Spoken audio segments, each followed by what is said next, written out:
Hi everybody, Lynn Cox here, clinical hypnotherapist, rapid transformational therapist. Want to get on and talk a little bit about this proverb. There's so much wisdom in proverbs, parables from different religions, etc. So this one that I posted up earlier today is the saying from Chinese medicine. And it's one disease, long life, no disease, short life. So, what's meant by that from the Chinese medicine perspective, and just talking purely about physicality and disease, is that, people who kind of know what's an issue with them or their health, one disease, will tend to take better care of themselves and then have a longer life because they're more aware to take better care of their lives.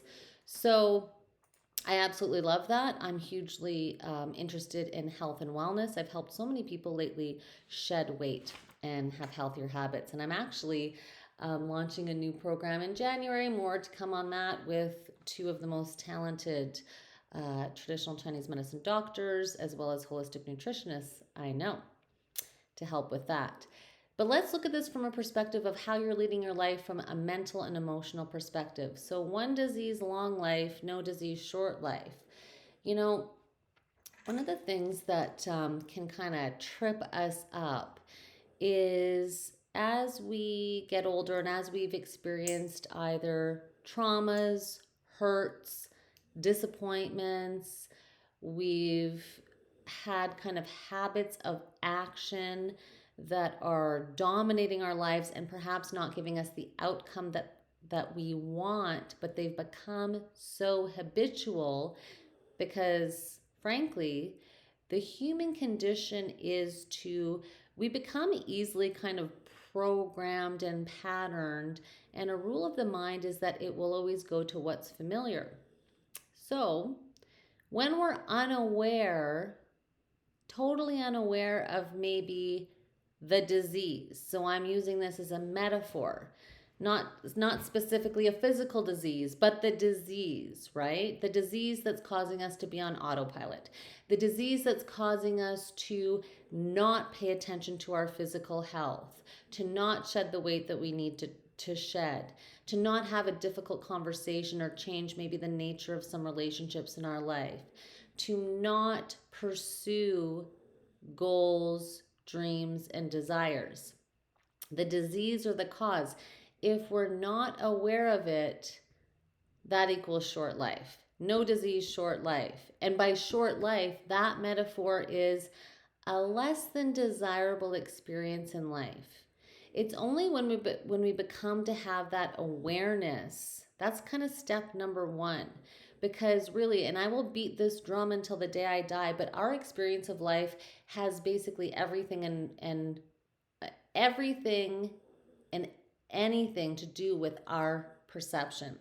Our perception of ourselves, our perception of our experience, our perception of what is possible, our perception of our lives informs the experience that we have.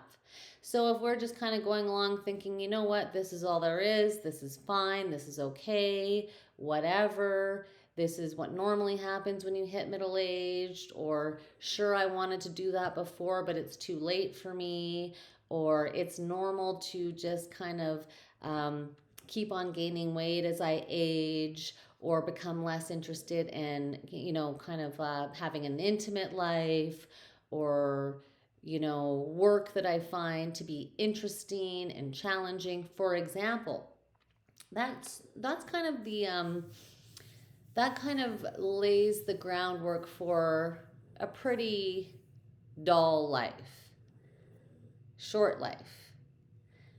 One disease, long life. Once you become aware that there's something there that you want to change, or because I've worked with a lot of people who have overcome some seriously traumatic experiences, once they're able to address that and actually mine for the gold in that experience and then make a conscious change. So, one disease, long life, recognition and awareness, and then addressing it to make the change.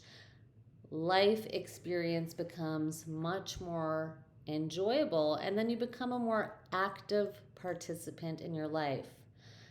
The issue for many people, and I'm dealing with a lot of people and seeing a lot of people in the middle age sect, as well as kind of late 30s, who, while they've not given up on something being better because they're reaching out. So that's kind of step number one. But what I'm hearing in a lot of just even the consult calls I'm having with people before we actually sit down and have a session is this idea that, well, I have tried a lot of things. Like they're kind of almost at that like giving up stage. That giving up stage, and this is a bit of a last ditch attempt to change something. So, one disease, long life, no disease, short life. You know, and I'll use this personal example because this is a great personal example to draw from, and I'm happy to share it. You know, in my earlier years, before I had recognized what I will call the disease, and that was a set of experiences I had as from childhood abuse that then led into an abusive relationship in my adulthood. And a lot of like, if you were just to look back, and if I look back on those experiences and the ways that I thought and the ways that I felt, and there were so many moments in time where I would look around at other people, my peer group, and think, there's no way I'm ever going to have that in my life. Too much has been wrong. Too much has been so devastating and traumatic. I've made too many wrong decisions. And that kind of happy life with a great partner in a career that you love and just feeling good about yourself, that's for other people and not for me. And so I was failing to have an approach where I could instead take those experiences, so the what could be described as, traumatic and devastating, and think of it like the disease that had to be addressed, the disease that had to be medicated, not with pharmaceuticals, but medicated an approach. And the approach was to basically totally dismantle the way I thought about past experiences and thought about myself and the world. Now that can sound like a tall order, and it took a few different strategies. And quite honestly, the first was the awareness. The second was the decision that my life was important enough that I wanted to have a better experience. And then deep commitment to martial arts and yoga, followed by rapid transformational therapy treatment, hypnotherapy treatment, and then training in that modality because I knew that I wanted that to be my career. So it was all of those. But if I wouldn't have recognized the disease and thought that there was an antidote for the disease, made the decision and then taken the action steps, it would be quote unquote a short life. My life is absolutely beautiful. I've been able to meet a wonderful, kind, generous partner. We just got married in middle age. I just kind of laugh and call myself a late bloomer in that respect. I get to do work in a field that I find absolutely fascinating, helping other people shift their perception. So, it's having the ability to recognize the quote unquote disease, make a decision, and then work at changing the perception. Because if you look at it from the perspective of, wow, aren't I lucky that I'm still here? And I realize and I see that there's something I want to change. That's the starting point. And then once you start to change your perspective, and that can happen by taking different action, as well as really digging down and digging into your subconscious and your beliefs, and reorging and rearranging how you perceive yourself. It's not as difficult as some would have us to believe, yet addressing fully that it is the human condition to go to what's familiar.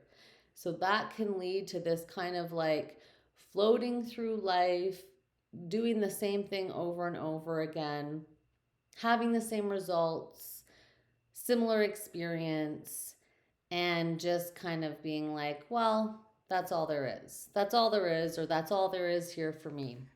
I think it's the biggest shame when people don't take the contents and the contents and the experience of their life more seriously. And it's not because people are not intelligent or don't care. It's that unless something happens, unless you recognize the disease, nothing's going to be able to change. And it's sometimes painful to look at that. Sometimes very painful to to face the disease head on.